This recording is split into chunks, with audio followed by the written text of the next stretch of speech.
So let's briefly talk about components in React and how it compares to how traditional frameworks or libraries take care of this kind of thing. Now, in a traditional application, a web page will be made up of HTML, JavaScript, and CSS. And typically in a traditional web application, these technologies will be split into separate files. So we'll have a page.html, a JavaScript file that's associated with this page. And if we want our page to look like something that didn't come out of the 1980s, then we'd also put some CSS on there to give it some style. Now, the React approach is slightly different. React believes that these three separate technologies are tightly coupled with a page, or in the case of React, we're really talking about components, and components make up our page. And each component is made up of JS, HTML, and CSS. Well, maybe not so much CSS, but certainly JavaScript and HTML. And there is an encouragement from React to also style inline the CSS for the component itself. But there's no restrictions on having external style sheets or using CSS frameworks. But the React philosophy is that these separate technologies are not really that separate when it comes to a component in a web page. They're really tightly coupled. If you take out the CSS, then our component looks terrible. If you take out the HTML, our component doesn't display. And if you take out the JavaScript, well, it doesn't really function. So on that basis, they are really tightly coupled to make up a component. And each of our React components can have states. And they can also receive properties or props from parent components. And our states and our props can be passed down to child components. And these props can be either functions, they can be objects, they can be arrays. You can pass anything you want down to a child component. And then because a React component is just JavaScript, then you can do what you need to do with that object, that array, that string, whatever it is, to provide the data for the view of that particular component.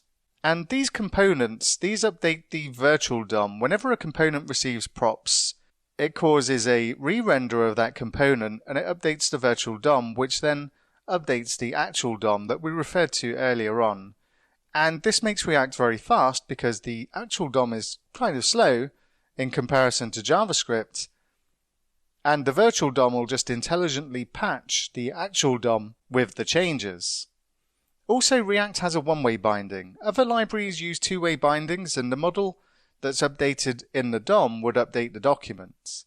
But React doesn't do this. It has a one-way binding, and React bindings only go from the component to the virtual DOM, which then updates the DOM. And this makes the code predictable and easy to debug. Or at least that's the theory. And our components are made up of what's referred to as JSX. And we've already seen this in our files that we created with Create React App. But what we see here is something that looks very, very, very similar to HTML.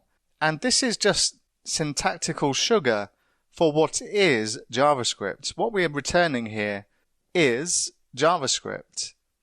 And if we were to not use JSX and just use React directly, then this particular component would look like this.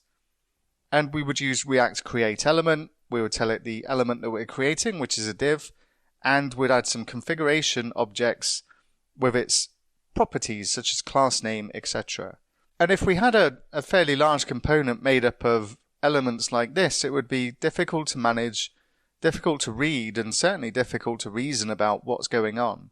Whereas with JSX, this is going to get compiled into what we just looked at, but it's much easier to write. And it feels like we're just writing HTML, but we also have all of the power of JavaScript to add the functionality to our React components. So this is a very brief view of React, and don't worry too much about the theory side of it, because I do believe that by practicing what we're doing here, you'll become very, very, very comfortable with React by the time we're even halfway through this course. But what we are going to look at briefly next is TypeScript.